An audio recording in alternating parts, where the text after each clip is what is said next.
Hello everyone, welcome back to my YouTube channel. So today I'm going to start chapter 10, that is government budget and the economy. And this is the most important chapter from examination point of view. So let's get started. So our first topic is what is annual budget of the government.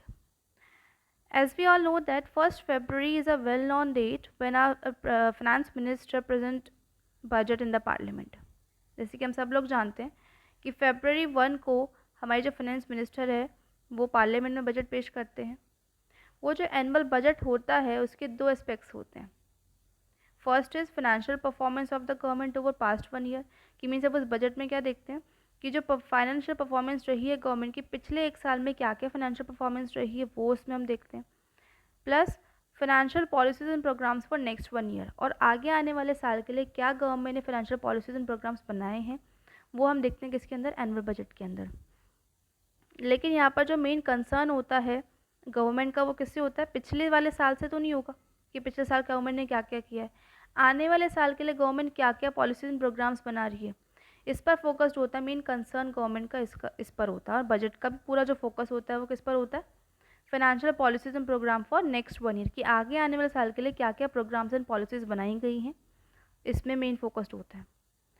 अब हम देखते हैं कि जो financial policies and programmes हैं, programmes for next 1 year के लिए बनाई जा रही हैं, इसको ही हम क्या बोलते हैं, बजटरी पॉलिसी बोलते हैं या फिर फिस्कल पॉलिसीज़ बोलते हैं, जो आगे आने वाले साल के लिए पॉलिसीज़ बनाई जा रही हैं। जैसे हमने लास्ट क्लास में देखा था, मींस मनी एंड बैंकिंग वाले चैप्टर में हमने देखा था मॉनेटरी पॉलिसीज़ होती थी एक। मॉनेटरी पॉलिसीज़ क्या होती थी, जो आरबीआई रेगुलेट करता था, और साथ में मॉनेटरी पॉलिसी का मेन फोकस क्या होता था, मनी सप्लाई को कंट्रोल करना या फिर मनी सप्लाई को बढ़ाना। मेन फोकस क्या था मॉनेटरी पॉलिसी का, तो इन्फ्लेशन को करेक्ट, इन्फ्लेशन एंड डिफ्लेशन की सिचुएशंस को करेक्ट करना। ऐसे ही यहाँ पर हमारी फिस्कल पॉलिसी मीन्स गवर्नमेंट की कुछ बजटरी पॉलिसीज़ हैं, इसके थ्रू गवर्नमेंट जो हमारी जो इकोनॉमिक स्टेबिलिटी है उसको बनाए रखने के लिए यूज़ आती हैं क्या, एक फिस्कल पॉलिसीज़। अब हम देखते हैं कि जो हमारी बजटरी पॉलिसीज़ है गवर्नमेंट की और जो फिस्कल पॉलिसीज़ हैं उसमें भी दो एस्पेक्ट्स होते हैं, एक होता है रेवेन्यू एस्पेक्ट और एक होता है हमारा expenditure aspect. Revenue aspect means कि जो गवर्नमेंट का बजट, अगर हम नॉर्मल अपना भी अगर हम अपना घर का बजट बनाते हैं तो उसमें हम क्या देखते हैं, एक साइड हमारे रेवेन्यू होते हैं और एक साइड हमारे क्या होते हैं, खर्चे होते हैं, कि हमारे पास कहाँ कहाँ से इनकम आनी है और कहाँ कहाँ पर हमें खर्च करना है। तो ऐसे ही हमारा सेम इसी तरीके से गवर्नमेंट का बजट बना जाता है। तो गवर्नमेंट की जो बजटरी पॉलिसी होती है और जो गवर्नमेंट का बजट होता है इसमें भी दो एस्पेक्ट होते हैं, एक रेवेन्यू एस्पेक्ट एंड एक होता है हमारा एक्सपेंडिचर एस्पेक्ट। रेवेन्यू एस्पेक्ट में गवर्नमेंट की एक्सपेक्टेड रिसिप्ट्स लिखी जाती हैं, एक्सपेक्टेड चीज़ की बात की जा रही है यहाँ पर, मीन्स बजट बना रहे तो हम एक्सपेक्टेशंस लगा रहे हैं कि यहाँ से हमारे पास पैसा आएगा और यहाँ पर हमारा खर्चा होएगा। सेम इन द सेंस कि गवर्नमेंट भी अपने एक्सपेक्टेड रेवेन्यू रिसिप्ट्स लगाती है कि गवर्नमेंट के पास कहाँ कहाँ से पैसा आना है, एक्सपेक्टेड रिसिप्ट्स। और एक्सपेंडिचर एस्पेक्ट में क्या होता है, एक्सपेक्टेड एक्सपेंडिचर मीन्स कहाँ कहाँ पर गवर्नमेंट को इस साल खर्चा करना है। तो ये दो एस्पेक्ट्स होते हैं, और इन दोनों एस्पेक्ट्स का जो मेन ऑब्जेक्टिव होता है मीन्स गवर्नमेंट एक्सपेंडिचर का और गवर्नमेंट रेवेन्यू का, मीन्स पूरे बजट का जो मेन फोकस होता है और मेन ऑब्जेक्टिव होता है वो क्या होता है। जैसे कि हम बात कर रहे हैं गवर्नमेंट का मेन ऑब्जेक्टिव क्या होगा, सोशल वेलफेयर, सोशल वेलफेयर को मैक्सिमाइज कराना। सेम ऐसे बजट का जो मेन फोकस होगा वो क्या होगा, ग्रोथ विद स्टेबिलिटी, कि मीन्स इकोनॉमी के अंदर ग्रोथ करवानी है, बजट का मेन फोकस ये है, और साथ में स्टेबिलिटी लेकर आनी है इकोनॉमी के अंदर। अब ग्रोथ तो हमें पता है कि जीडीपी को ग्रो कराना है, स्टेबिलिटी का मतलब क्या है यहाँ पर, कि मीन्स इकोनॉमी में ज़्यादा फ्लक्चुएशंस नहीं चाहिए। ज़्यादा फ्लक्चुएशन का मतलब ना तो बहुत ज़्यादा बुलिश हो जाए इकॉनमी, ना ही बहुत ज़्यादा बेरिश हो जाए। बुलिश मतलब कि एक अच्छी कंडीशन चल रही है इकॉनमी के अंदर, सब चीज़ें बहुत अच्छी चल रही हैं, और बेरिश कंडीशन जो सब चीज़ें बहुत बेकार चल रही हैं, मीन्स बहुत क्या कहते हैं, डिमांड बहुत कम है, अनएम्प्लॉयमेंट बहुत ज़्यादा है, इस तरीके की कंडीशंस हमें नहीं चाहिए। तो जितनी भी फ्लक्चुएशन वाली इकॉनमी होगी वो इकॉनमी कभी भी स्टेबल नहीं हो, मतलब स्टेबलाइज, ऐसी इकॉनमी में लोग इन्वेस्टमेंट करना ज़्यादा पसंद नहीं करेंगे, क्योंकि सभी कहेंगे कि तो इकॉनमी खुद ही इतनी ज़्यादा फ्लक्चुएट है तो इन्वेस्टमेंट उनको लग सकता है कि वो डूब सकता है उनका इन्वेस्टमेंट। तो इसी तरीके से जो गवर्नमेंट का मेन फोकस होता है वो क्या होता है कि ग्रोथ करानी है और स्टेबिलिटी लेकर आनी है। जो इन्फ्लेशन और डिफ्लेशन की कंडीशन है उसको बिल्कुल स्टेबल लाना, ना तो बहुत ज़्यादा इन्फ्लेशन हो इकॉनमी में, ना ही बहुत ज़्यादा डिफ्लेशन हो। तो ये मेन ऑब्जेक्टिव होता है पूरे गवर्नमेंट बजट का, जिसको हम ट्विन ऑब्जेक्टिव बोलते हैं गवर्नमेंट बजट का, that is growth and stability. तो इन सब को ही मिलाकर हमारी एक पूरी गवर्नमेंट बजट की डेफिनेशन बनती है, वो क्या होती है? Thus the government budget is a statement of, government budget वो स्टेटमेंट है जहाँ पर expected receipts and expected expenditure of the government fiscal policy for 1 year to attain the twin objective of growth and stability.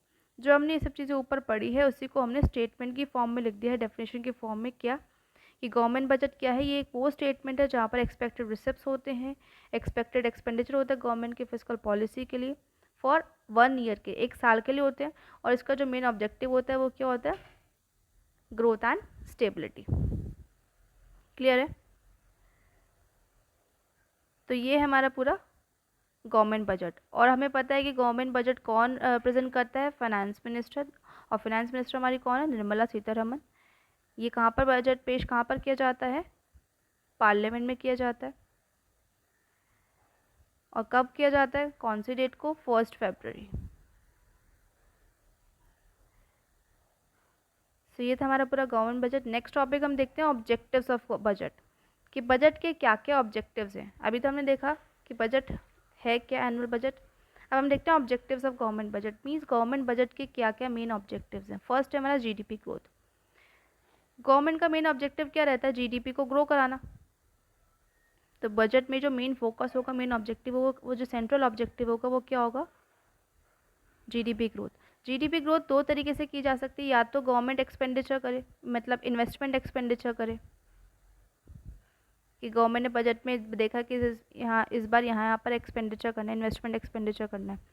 या फिर क्या कर सकते हैं कि इंड्यूस प्राइवेट इन्वेस्टमेंट, कि मीन्स प्राइवेट इन्वेस्टमेंट करने के लिए, प्राइवेट सेक्टर्स को इन्वेस्टमेंट करने के लिए इंड्यूस करे। कैसे?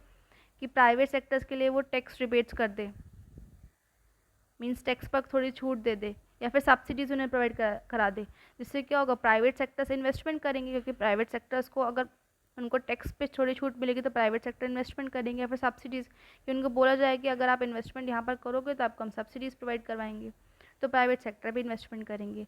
तो इस तरीके से गवर्नमेंट क्या करती है? अपना जो ऑब्जेक्टिव है जीडीपी ग्रोथ, उसको अचीव करती है। क्लियर है? नेक्स्ट आता है एलोकेशन ऑफ रिसोर्सेज। जो नेक्स्ट ऑब्जेक्टिव होता है गवर्नमेंट बजट का वो क्या होता है? एलोकेशन ऑफ रिसोर्सेज, की मीन्स रिसोर्सेज को इस तरीके से एलोकेट करना है जिससे इकॉनमी में सोशल वेलफेयर भी हो और साथ में प्रॉफिट भी मैक्सिमाइज्ड हो। हमें पता है हमारी इकॉनमी कैसी मिक्स्ड इकॉनमी है। उस मिक्स्ड इकॉनमी के अंदर दो सेक्टर्स हैं, एक होता है हमारा पब्लिक सेक्टर और एक होता है हमारा प्राइवेट सेक्टर। पब्लिक सेक्टर का जो मेन फोकस होता है वो क्या होता है? Social welfare. और जो प्राइवेट सेक्टर का मेन फोकस है वो क्या है? Profit maximisation. तो प्राइवेट जो अपने लिए प्रॉफिट ही मैक्सिमाइज की बात करेगा, और सोशल, और जो पब्लिक होगा वो सोशल वेलफेयर की बात करेगा। तो गवर्नमेंट रिसोर्सेज को इस तरीके से एलोकेट करे कि जिससे दोनों ही चीज़ें अचीव होए। ये कैसे अचीवमेंट मिलेगा? फॉर एग्जांपल कि जैसे कि production of goods which are injurious to health, जैसे कि हमने देख लिया कि जैसे सिगरेट्स और विस्की का प्रोडक्शन हो रहा है, प्राइवेट के पास है ये चीज़, तो इस पर गवर्नमेंट क्या करेगी? टैक्सेस बहुत ज़्यादा लगा देगी, हैवी टैक्सेशंस लगा देगी। और साथ में जो खादी प्रोडक्शन हो रहा है उस खादी प्रोडक्शन पर गवर्नमेंट क्या करेगी? उनको सब्सिडीज़ प्रोवाइड करवा देगी। तो जिससे क्या होगा? जब इन पर टैक्सेस बहुत ज़्यादा होगा तो दोनों चीज़ें यहाँ पर इसको टैक्स, मतलब जब टैक्सेस बहुत ज़्यादा होगा तो एक तरीके से वो थोड़ा कम प्रोडक्शन करेंगे, और जहाँ पर खादी का प्रोडक्शन हो रहा होगा वहाँ पर सब्सिडीज़ अगर नहीं मिल रही होगी तो वहाँ पर प्रोडक्शन थोड़ा ज़्यादा होगा। तो यहाँ पर प्रॉफिट मैक्सिमाइजेशन और सोशल वेलफेयर को एक तरीके से साथ लेकर चला जा रहा है, कि प्रॉफिट मैक्सिमाइजेशन भी हो, साथ में सोशल वेलफेयर भी हो। इस तरीके से गवर्नमेंट अपने रिसोर्सेज को एलोकेट करती है। तो ये मेन ऑब्जेक्टिव होता है किसका? गवर्नमेंट बजट का। नेक्स्ट आता है redistribution of income and wealth. तो नेक्स्ट और मेन ऑब्जेक्टिव होता है गवर्नमेंट का वो क्या होता है? Redistribution of income and wealth, means कि इक्विटेबल डिस्ट्रीब्यूशन करना है किसका? इनकम एंड वेल्थ का। और अगर एक इकॉनमी के अंदर इक्विटेबल डिस्ट्रीब्यूशन है वो ही साइन होता है किसका? सोशल जस्टिस का। अगर इकॉनमी के अंदर इक्विटेबल डिस्ट्रीब्यूशन है इनकम और वेल्थ का तो मतलब वो एक साइन है किसका? सोशल जस्टिस का। और जो कि एक प्रिंसिपल ऑब्जेक्टिव होता है किसी भी वेलफेयर स्टेट का, जैसे कि इंडिया। इक्विटेबल डिस्ट्रीब्यूशन का मतलब कि मीन्स पुअर और रिच में ज़्यादा गैप ना हो, कि मीन्स पुअर बहुत ज़्यादा पुअर होते जा रहे हैं और रिच बहुत ज़्यादा रिच होते जा रहे हैं। इनको एक इक्विटेबल डिस्ट्रीब्यूशन करना है उनकी इनकम और वेल्थ का। वो कैसे किया जाएगा? जो रिच होंगे, रिच के ऊपर क्या लगा दिया जाएगा? टैक्सेस लगा दिए जाएंगे बहुत ज़्यादा। रिच से जो टैक्सेस का पैसा आएगा वो कहाँ पर दिया जाएगा? पुअर को दिया जाएगा थ्रू सब्सिडीज़। तो इस तरीके से क्या होगा? रिच और पुअर जो है उनकी जो डिस्ट्रीब्यूशन है इनकम और वेल्थ को रीडिस्ट्रीब्यूट किया जा रहा है, कि रिच से पैसा लेकर थ्रू टैक्सेस से पुअर को पैसा दिया जा रहा है थ्रू सब्सिडीज़ के थ्रू। तो जिससे कि हमारी इकॉनमी में क्या रहा है? एक इक्विटेबल डिस्ट्रीब्यूशन हो इनकम एंड वेल्थ का, मीन्स रीडिस्ट्रीब्यूट कर रही है गवर्नमेंट इनकम एंड वेल्थ। तो वही चीज़ बोलिए कि रिच के ऊपर इम्पोज कर दिए टैक्सेस और पुअर को क्या दे दी? सब्सिडीज दे दी, जिससे कि दोनों के पास इक्विटेबल हो distribution of income and wealth. Clear है? और साथ में पुअर को सप्लाई कर रहे हैं फूड, ग्रेन्स, जैसे कि फ्री डिस्ट्रीब्यूशन कर दी, एलपीजी का फ्री डिस्ट्रीब्यूशन कर दिया, ये सब पुअर के लिए किया जा रहा है। तो ये मेन ऑब्जेक्टिव होता है किसका? गवर्नमेंट का और गवर्नमेंट बजट का। नेक्स्ट है बैलेंस रीजनल ग्रोथ, कि रीजनल ग्रोथ को बैलेंस करना है। मतलब कि अगर हम देखें तो दिल्ली, नोएडा, गुड़गांव, जितने भी मेट्रोपॉलिटन सिटीज़ हैं वहाँ पर हर कोई अपना इन्वेस्टमेंट करना चाहता है, वहाँ पर हर कोई अपनी फैक्ट्री या फिर कंपनी सेटअप करना चाहता है। लेकिन उन एरिया का कहाँ क्या होगा? जब जो बैकवर्ड एरियाज है थोड़े, वहाँ पर तो कोई अपनी इंडस्ट्री और फैक्ट्री सेटअप ही नहीं करना चाहता है। और अगर वहाँ पर ये सब चीज़ सेटअप नहीं होंगी तो वहाँ पर ग्रोथ नहीं होगी उन एरियाज़ में, और साथ में उन्हीं एरियाज़ में कोई एम्प्लॉयमेंट भी जनरेट नहीं होगा। तो गवर्नमेंट का जो मेन फोकस होता है वो बैकवर्ड एरियाज़ पर होता है, कि अगर आप अपनी इंडस्ट्रीज़ को बैकवर्ड एरियाज़ में सेटअप करते हो तो हम आपको क्या देंगे? कुछ रिबेट्स दे देंगे, मींस टैक्स पे। अगर आप वहाँ पर उन बैकवर्ड एरियाज़ में अपनी इंडस्ट्री को सेटअप करते हो तो वहाँ पे कुछ टैक्स रिबेट्स दिए जाएंगे या फिर सब्सिडीज़ प्रोवाइड की जाएगी उनको। तो मेन फोकस जो होता है गवर्नमेंट का बैलेंस्ड रीजनल ग्रोथ की, मीन्स जो बैकवर्ड एरियाज़ हैं उनको भी ग्रो करवाना। बजटरी पॉलिसी का मेन ऑब्जेक्टिव ये होता है कि जो बैकवर्ड रीजन है उनको भी क्या कराना है? डेवलपमेंट करवाना है। और कैसे डेवलप करवाएंगे? या तो टैक्स लॉस देख लिए कि गवर्नमेंट ने लिबरल टैक्स लॉस कर दिए, या फिर वहाँ पे कुछ सब्सिडीज़ प्रोवाइड करवा दी, जिससे कि वहाँ पर सब लोग वहाँ पर जाकर बैकवर्ड रीजन्स में ये सब चीज़ें, जब उन्हें ये बेनिफिट्स मिलेंगे तो वो लोग बैकवर्ड रीजन्स में अपनी इंडस्ट्री को सेटअप करेंगे। और वहाँ पर जब इंडस्ट्री सेटअप होगी तो वहाँ के लोगों को एम्प्लॉयमेंट बढ़ेगा, एम्प्लॉयमेंट जनरेट होगा तो वो भी थोड़े एक लेवल में आएंगे, मीन्स वहाँ के लोग पुअर नहीं रहेंगे इतने ज़्यादा। तो इस तरीके से गवर्नमेंट का मेन ऑब्जेक्टिव होता है कि रीजनल ग्रोथ को बैलेंस कराकर चलना, कि जो बैकवर्ड एरियाज है उनको भी डेवलपमेंट करवाना। नेक्स्ट ऑब्जेक्टिव क्या है गवर्नमेंट बजट का? Employment generation. मीन्स ये तो हम सबको पता है कि गवर्नमेंट का मेन फोकस किस पे रहता है? एम्प्लॉयमेंट को जनरेट करवाना है। गवर्नमेंट बजटरी पॉलिसी का मेन फोकस क्या है? एम्प्लॉयमेंट को जनरेट करवाना। एम्प्लॉयमेंट जनरेशन के लिए गवर्नमेंट कुछ स्कीम्स निकालती है, जैसे कि हमने देखा था मनरेगा जो ऑफर किया जा रहा है employment poor section of society को, कि इस तरीके से गवर्नमेंट क्या कर रही है? एम्प्लॉयमेंट अपॉर्चुनिटीज़ बहुत ज़्यादा प्रोवाइड करवा रही है, उसके लिए कोई बहुत ज़्यादा स्कीम्स निकाल रही है। तो गवर्नमेंट का मेन फोकस और मेन ऑब्जेक्टिव क्या होता है? एम्प्लॉयमेंट जनरेशन करवाना, एम्प्लॉयमेंट की अपॉर्चुनिटीज़ को क्रिएट करवाना। ये मेन फोकस है किसका? बजटरी पॉलिसी का। नेक्स्ट एंड लास्ट ऑब्जेक्टिव जो है गवर्नमेंट बजट का वो क्या है? Economic stability. जैसे कि हमने स्टार्टिंग में देखा था कि इकॉनमी को स्टेबलाइज करवाना है, इकॉनमी में ज़्यादा फ्लक्चुएशन नहीं होना चाहिए। ऐसी इकॉनमी जिस इकॉनमी में ज़्यादा फ्लक्चुएशंस होंगी तो उसमें क्या होगा? इन्वेस्टमेंट बहुत ज़्यादा नहीं होगा, सब लोग इन्वेस्टमेंट नहीं करेंगे।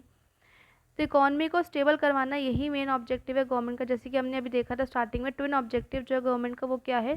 ग्रोथ विद स्टेबिलिटी, कि ग्रोथ भी हो और साथ में स्टेबिलिटी भी हो। तो स्टार्टिंग में हमने देखा था जीडीपी ग्रोथ, और अब लास्ट हम देख रहे हैं इकोनॉमिक स्टेबिलिटी। ना तो इकॉनमी में बहुत ज़्यादा इन्फ्लेशन हो, ना ही बहुत ज़्यादा डिफ्लेशन हो। मीन्स इस चीज़ को गवर्नमेंट का मेन फोकस क्या होता है? इस चीज़ को स्टेबल लेकर चलना है, एक इकॉनमी को स्टेबलाइज वे में रखना है। तो ये सारे ऑब्जेक्टिव्स हो गए गवर्नमेंट बजट के। क्लियर है? Next and last topic is component of budget, कि अब हम देखेंगे कि बजट के कंपोनेंट्स क्या क्या हैं। जैसे कि हमने देखा है कि बजट जो होता है उसमें दो कंपोनेंट्स होते हैं, एक साइड तो देखते हैं हम रिसिप्ट्स और एक साइड हम देखते हैं एक्सपेंडिचर। इसी तरीके से हम बजट को देखते हैं। तो ऐसे ही जो हमारा गवर्नमेंट बजट है इस पर भी दो एस्पेक्ट है, एक होता है बजट रिसिप्ट्स और एक होता है बजट एक्सपेंडिचर। उस बजट रिसिप्ट्स और बजट एक्सपेंडिचर में फर्दर पार्ट्स होंगे। बजट रिसिप्ट्स में आएगा revenue receipts and capital receipts. ऐसे बजट एक्सपेंडिचर में आएगा revenue expenditure, capital expenditure, plan expenditure and unplan expenditure. ये पूरे कंपोनेंट्स हम पढ़ेंगे बहुत डिटेल में नेक्स्ट लेक्चर में। सो आज के लिए हम इतना ही रखते हैं। एनएस चैप्टर के नोट्स मैंने अपने टेलीग्राम चैनल पर अपलोड कर दिए हैं और उसका लिंक मैंने नीचे डिस्क्रिप्शन बॉक्स में दिया हुआ है। So thank you, thanks for watching, do like and subscribe.